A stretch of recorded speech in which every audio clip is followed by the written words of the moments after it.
So, let's talk about something you probably never think about, your mayor's secret life. No, really. We're going to pull back the curtain on a hidden world where local leaders are dealing with some of the biggest issues on the planet. This is going to change how you see your city's government. Yeah, it's a bit of a shock, right? I mean, we're used to seeing mayors cutting ribbons, making sure the trash gets picked up. But what if I told you that behind the scenes, a whole lot of them are weighing in on things like global conflicts and, yes, even nuclear disarmament? And look, this is not just some crazy what-if scenario. This is a real quote, a direct quote from the U.S. Conference of Mayors in 2022. They were literally calling for weapons to be sent into a war zone. I mean, that one statement just completely blows up the traditional idea of what a mayor is supposed to do.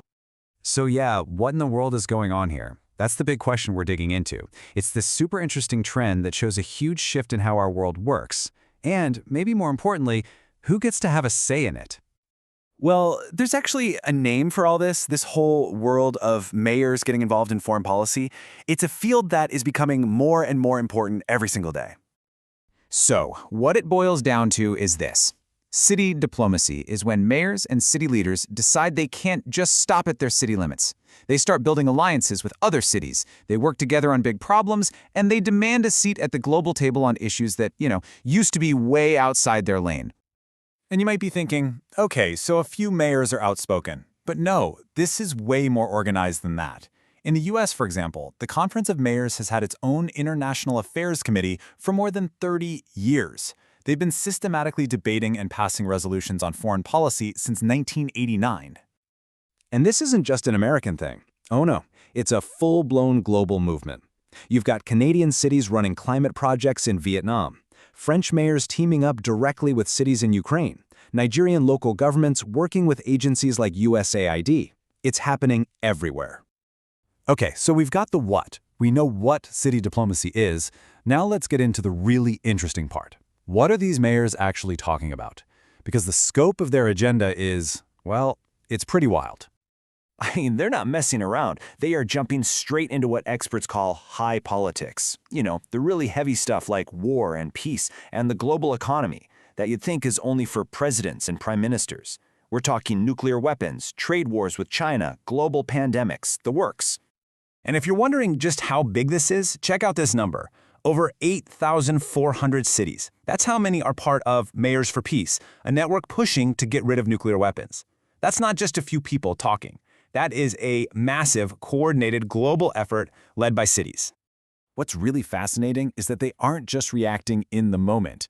Their views are evolving right alongside these really complex global trends. Just look at how their view on China has changed. Back in the 90s, they were all about more trade. But by 2018, their language totally shifted. They're referencing the National Defense Strategy and calling China a strategic competitor. They sound just like the State Department. And you better believe they aren't afraid to pick a fight with the federal government when they think it's necessary. This quote right here is a direct shot at federal trade tariffs. And why? Because mayors see the immediate impact. They're the ones who hear about the local factory laying people off, or the small business that can't afford its supplies anymore.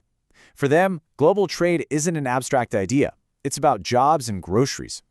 So what does all of this add up to? It's pointed to something really fundamental, a huge change in how mayors see their own job. They're basically moving themselves from the sidelines right into the middle of the game. And you can literally see this change in the words they use. A decade ago, when they talked about climate change, their resolutions would echo the UN or call on mayors to observe things. See?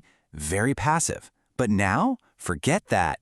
They're saying cities are at the forefront and mayors are the problem solvers. That's a massive shift in attitude. This really gets at the heart of the change. It's a move from what experts call sayings to doings. For a long time, it was mostly about sayings, passing symbolic resolutions, endorsing a good cause. But now they're getting into doings, proposing actual, tangible things, like creating a center to directly help Ukrainian cities. It's the difference between talking about an issue and rolling up your sleeves to fix it. Okay, this is all really interesting, but so what? Why should you care that your mayor is talking about foreign policy? What does any of this actually mean for you and your community? Well, it matters, because think about it. Where do global crises actually land? Right on our doorsteps, in our cities. Climate change isn't some abstract threat, it's a heat wave that buckles your streets. A pandemic isn't a global headline, it's your local hospital being overwhelmed. These global problems show up as local emergencies, and mayors are the ones who have to deal with it, right now. So you see, these resolutions, they're not just fancy pieces of paper, they're a power move. By speaking out over and over again, by taking action, mayors are trying to change the rules of the game. They are actively building a world where cities are seen as what they are, essential, powerful players in solving the world's biggest problems. And that brings us to the final really big question for all of us. In a world where the line between what's local and what's global has basically disappeared, when a virus on the other side of the planet can shut down your neighborhood, should your mayor have a say in foreign policy? Or maybe the better question is, can we really afford for them not to?